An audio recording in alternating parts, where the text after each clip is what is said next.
Assalamualaikum warahmatullahi wabarakatuh. Perkenalkan, saya Ahmad Nasir Storus. Saya akan membahas tentang sebuah studi kasus fikih kontemporer, yaitu analisis kebijakan publik mengenai operasi plastik dalam perspektif hukum Islam. Kajian mengenai batasan medis, etika, dan hukum syariat terhadap praktik bedah plastik atau operasi plastik di Indonesia.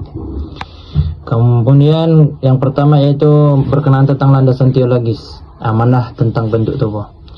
Kesempurnaan ciptaan terdapat dalam Quran Surah At-Tin ayat 4 menegaskan manusia diciptakan dalam bentuk paling sempurna. Kemudian larangan mengubah. Quran Surah An-Nisa ayat 119 memperingatkan godaan syaitan yang mengubah ciptaan Allah. Kemudian terdapat konsep amanah. Tubuh adalah titipan yang harus dijaga, bukan diubah tanpa alasan syar'i. Kemudian sejarah dan definisi bedah plastik. Akar sejarah daripada bedah plastik dimulai pada abad ke-16 oleh Gasper Tagliacozzi untuk rekonstruksi hidung, bukan estetika modern. Kemudian secara etimologi berasal dari bahasa Yunani, yaitu flesion, yang berarti membentuk kembali jaringan tubuh.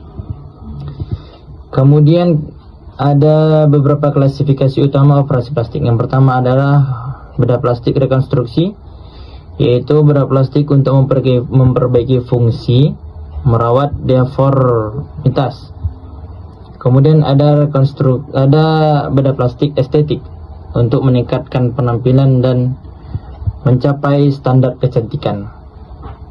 Nah, kemudian pada rekonstruksi yaitu memperbaiki fungsi dan penampilan yang cacat akibat baik cacat lahir maupun melalui kecelakaan. Kemudian estetik atau kosmetik, mengubah bagian tubuh yang normal untuk mencapai titik standar kecantikan tertentu. Kemudian terdapat jenis-jenis bedah plastik. Jenis bedah plastik yaitu yang pertama ada facelift dan botox, mengencangkan kulit dan menghilangkan kerutan atau panuan. Kemudian dari rhinoplasty, mengubah bentuk hidung agar lebih mancung dan harmonis. Kemudian yang terakhir ada liposuction, sedot lemak untuk membentuk siluet tubuh yang lebih langsing. Kemudian ada beberapa hukum tentang bedah plastik atau operasi plastik yang kami paparkan. Yang pertama yaitu operasi plastik dihukumi mubah atau dibolehkan dengan prinsip bertujuan untuk pengobatan atau al-tadawi dan pemilihan fungsi,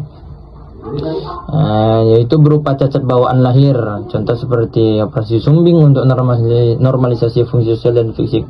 Bisa juga karena faktor kecelakaan, memperbaiki jaringan tubuh yang rusak akibat luka yang serius. Kemudian hajat medis, menghilangkan gangguan yang menyakitkan atau menghalangi fungsi organ lainnya. Kemudian operasi plastik yang berikutnya yaitu dihukumi haram atau dilarang semata-mata hanya untuk kecantikan.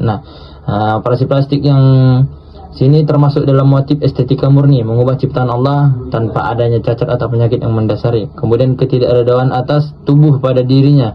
Kemudian ganti kelamin sangat diharamkan kecuali untuk penyempurnaan kasus kelamin ganda. Itu adalah operasi plastik yang diharamkan. Kemudian apa pandangan organisasi masyarakat Islam atau ormas Islam dan pandangan dari Majelis Ulama Indonesia? Muhammadiyah melarang bedah kosmetik karena mengubah ciptaan dan menunjukkan ketidakridhaan. Kemudian Nahdlatul Ulama membolehkan hanya dalam kondisi darurat atau mendesak atau li al-hajah. Kemudian fatwa Majelis Ulama Indonesia mengharamkan mengubah jenis kelamin dan organ tubuh secara permanen tanpa alasan syar'i. Kemudian ada perspektif menurut ulama tafsir dan kontemporer. Menurut ulama tafsir, Imam At-Tabari mengatakan dilarang menambah atau mengurangi ciptaan kecuali jika ada mudarat atau rasa sakit yang mengganggu. Kemudian menurut Profesor Buya Hamka, boleh memperbaiki atau rehabilitasi anggota tubuh yang rusak, namun dilarang merubah fungsinya. Jadi asal tidak berubah fungsinya maka diperbolehkan dengan konsekuensi tertentu. Baik, kesimpulannya yaitu tentang kebijakan dan hukumnya. Hukum dari bedah plastik tadi ada dua. Yang pertama mubah, yang yaitu hanya untuk rekonstruksi, pengobatan dan pemulihan fungsi asal akibat cacat lahir ataupun kecelakaan. Kemudian dihukumi haram untuk sekadar mengikuti tren kecantikan atau mengubah identitas diri untuk lebih menjadi sempurna.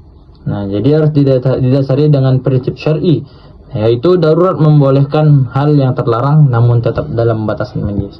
Baik, sekian dan terima kasih pemaparan materi dari saya tentang fikih kontemporer, yaitu studi kasus bedah plastik. Semoga bermanfaat bagi diri saya sendiri dan bermanfaat bagi kita semua. Nah, saya akhiri dengan Wallahu muwaffiq ila aqwamit thoriq. Wassalamualaikum warahmatullahi wabarakatuh. She's sweet but a psycho.